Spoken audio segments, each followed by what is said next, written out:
Hello ladies and gentlemen, MarauderEX here back with more Let's Play Trials of Mana. Alright, so yeah, it looks like I have to find the first one in this area, and then I can go back. I have to find him first before he populates the rest of the world. But that spot that I was looking for is, that's confirmed that he is there. So I just need to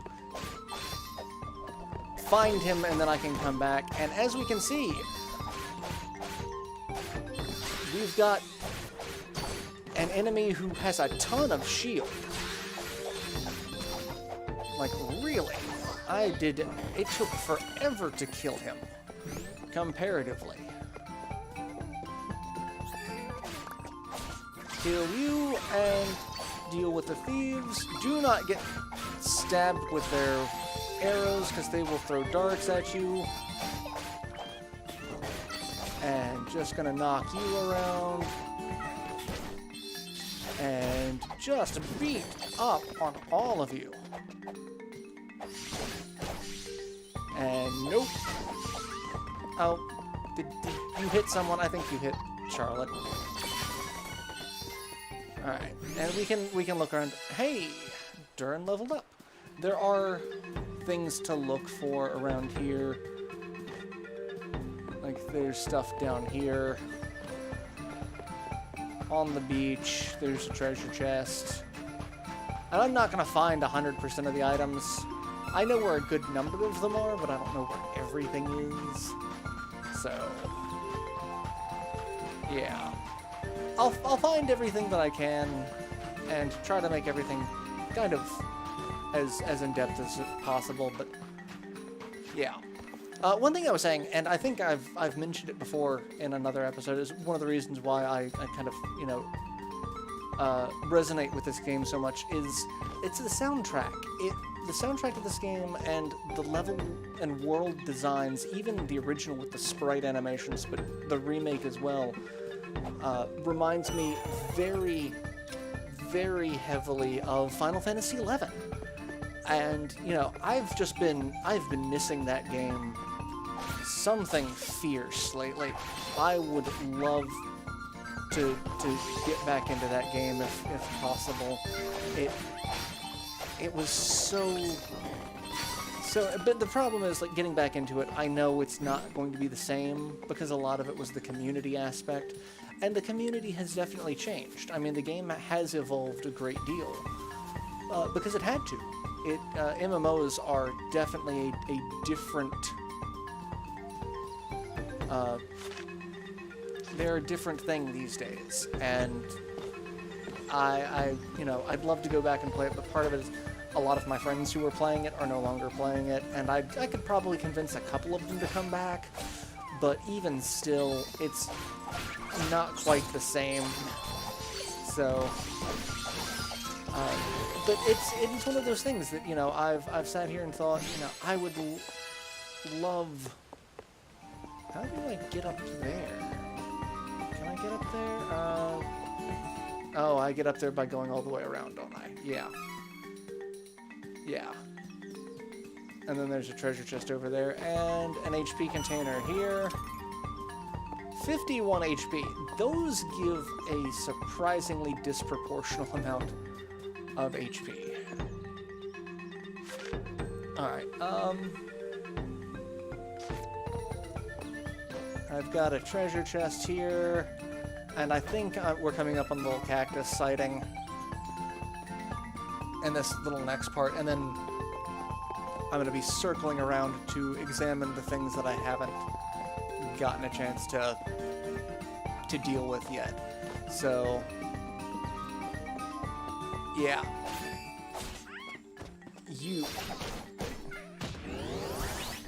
Oh god. Oh, can't pick that up yet. Hey, that helped. And you leave my healer alone. Give me the item.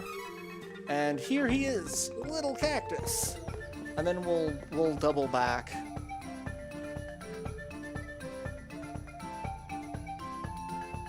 Are you the cactus thing? Yes, you are. Look at you, and you're adorable.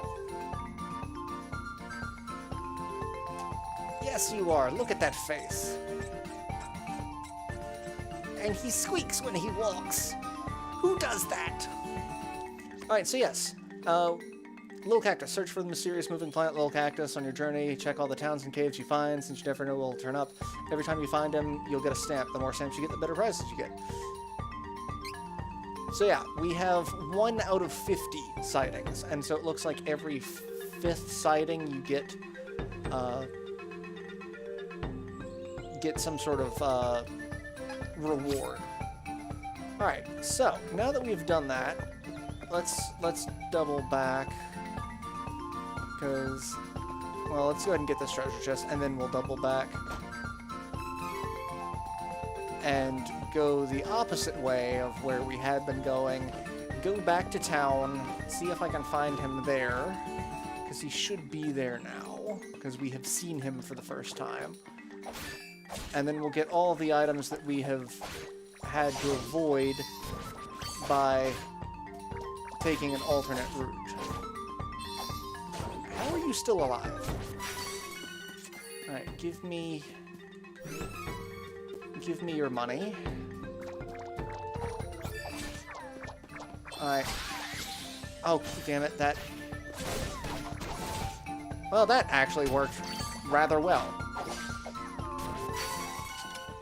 That worked out rather well. And Angela, and we got a candy from that. Also, one thing that I actually don't like about this game, compared to the original, is I feel it's a lot harder to notice what items you get from combat. In the original game, you didn't just get items from combat, you would get a treasure chest at the end of combat, and that treasure chest you would have to open. Got a glass ring. Not something it sounds like you'd want to wear. What does a glass ring do? Oh, I guess Durin can't wear it. What about you? You can't wear it either. Can you wear it? You can. Alright, well, it sucks, but yeah, I'm gonna do that, because you're the only one who can wear that. Anyway, well, you would get treasure chests from beating enemies, and you would have to open them, and when you open them, it would be a little roulette wheel, which was in itself really neat, and made Hawkeye a slightly more interesting character, because he was the one who, you know, kind of gear and stat towards opening treasure chests without having too many issues. But yeah, it was a thing. But now we don't get those treasure chests, and we don't get that mini game. We just can get items. We'll see if you defeat an enemy, they can drop like a little pouch, and that'll fly to one of us, and we'll get an item from that. The problem is, it's really hard to tell what items you get half the time.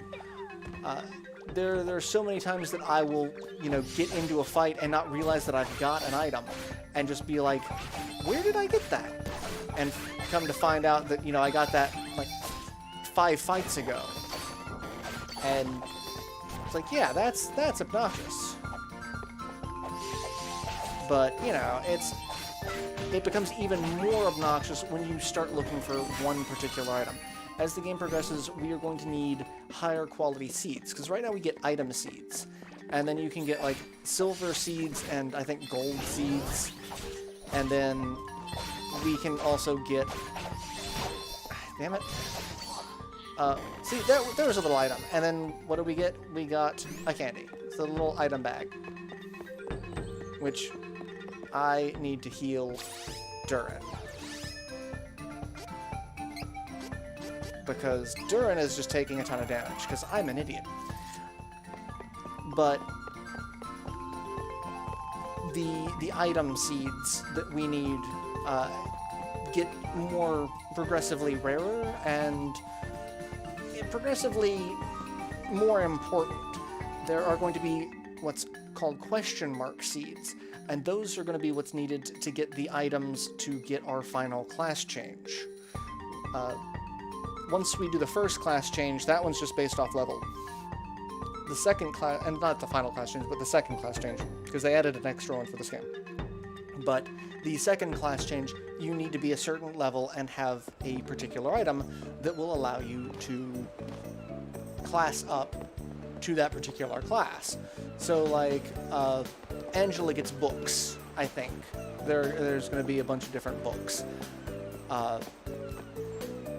So we can get those, and you want to make sure you get the right ones. So, found little cactus. So hey, we found little cactus. He's there. And then he vanishes. But he will stay on your map that you have collected. That is one thing I actually really like about this is the map will actually keep track of items. So like anything that we have got, like all the treasure chests that have been opened, we can see them on the map so that, you know. The only problem is I have not found an actual decent repository of maps for this game that have all of the items marked. You can find on like 24 websites all of the little cactus locations, but treasure chest locations don't seem all that common, which I think is really weird. I figured that, you know, there would be more maps to this. I don't know. I guess it's just me. But anyway, so yeah, the class change items are important. In the original game, you would get them based off of RNG. There was a random number generator that would be running in the background of the game that would determine what item you got from what seed. And in order to kind of change that, you would have to reset the game.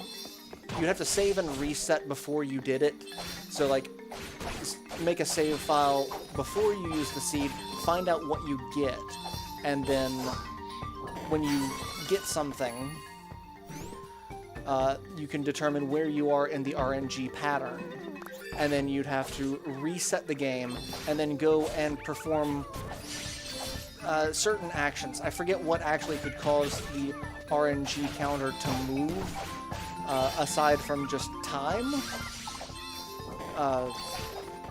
But like leaving the area, coming back, or killing an enemy and coming back, something like that. I forget the specific trigger for it, but you'd have to do that to completely reset or continue the RNG sequence in order to get what you wanted. And so what would really suck is if you get an item and you see that you are like the item behind where you want to be in the sequence, you have to go all the way through the loop. But you have no idea. So you periodically just have to stop what you're doing, save the game, try it again, and hope that you didn't overshoot. And that's how you got the class change items in the original game. In this game, they do make it a little bit simpler. The first 6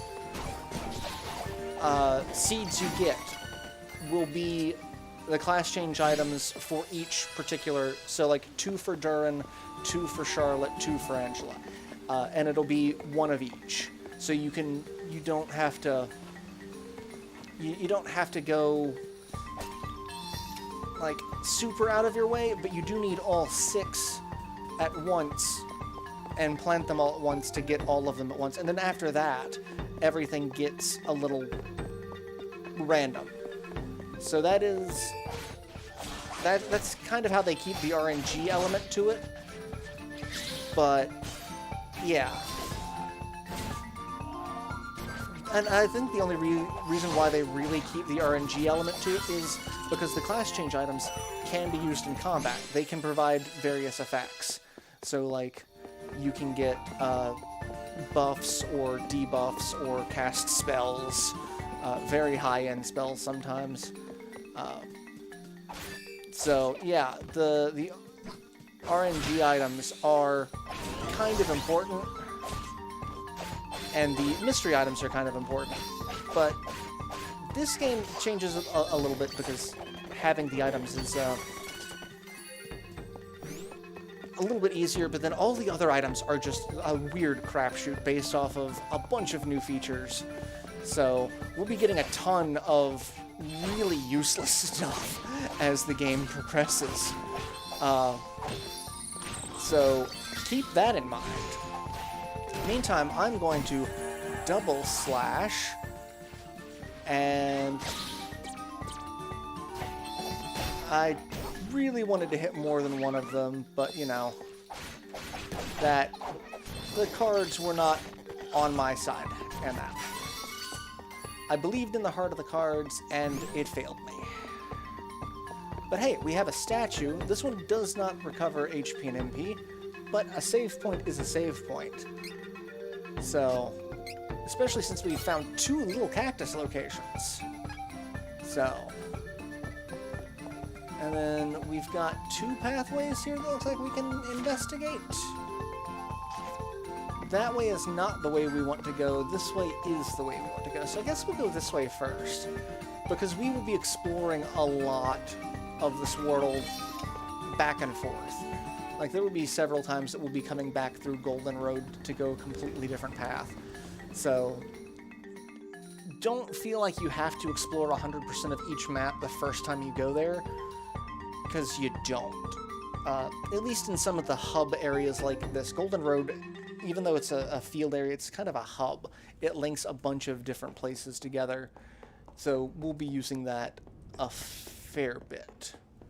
Alright, so we're in Stonesplit Gap. I don't think there is a little cactus sighting in here. Also, there's no music, and it's eerily... The fact that there's no music is just... It's just our footfall. It kind of creeps me out. Alright, you hit me, and that pissed me off. Granted, I should just accept that I'm going to take a hit when fighting these goblins because of their armor. But hey, a save point that will actually... And that's really the most pointless placement. An MP canister right next to a save point that restores HP and MP. But the fact that there's no music really raises some questions. Alright, let's go ahead and save here, since we just saved outside. That seems like it's gonna freak me out a little bit. Like, it feels like I'm walking into a death trap. Am I walking into a death trap? I'm walking into a death trap. Yeah, I'm walking into a death trap. I remember what's gonna happen here. Oh god, really? I probably should have saved... I should have saved that for after. Will you stop trying to do that? God, really? You and your hatchets are pissing me off. And hey, at least you have no shield. Yeah, I took... How are you still alive? Go away. Yeah, let's do this. And let's heal a little bit. Because I kind of want to have my faculties about me. Because we're going to be in a boss fight. And I kind of want to give Angela more MP. But yeah, we're just going to do the boss fight. Is what we're going to do. Who goes there? It's the princess. Princess Angela, you're charged with treason and sentenced to death by Her Majesty the True Queen. I love how all the other sorceresses look exactly the same. What did I do? We're surrounded. How did we How did they surround us? How did we not notice that? You're all enemies of the kingdom. Bring out the magic devices. We'll trap them on the bridge. I like their little wands, though. Those are cute. Yeah, we're now trapped in a barrier, and we've got to fight 2 machines.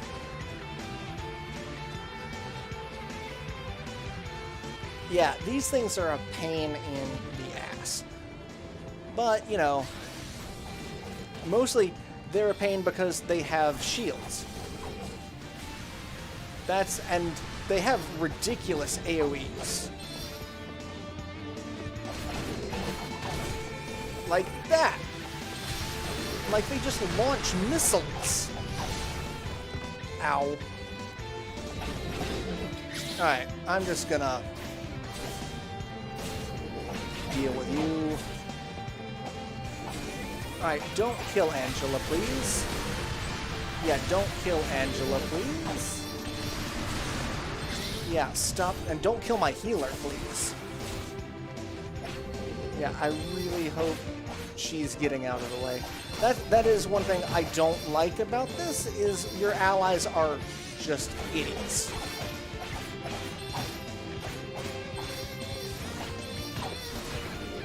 And I really could switch to another one of them and use their special attacks.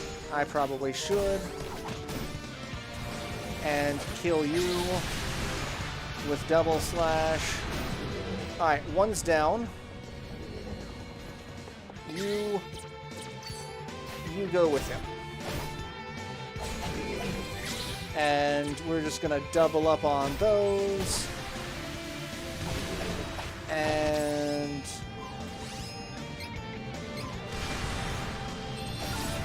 ow.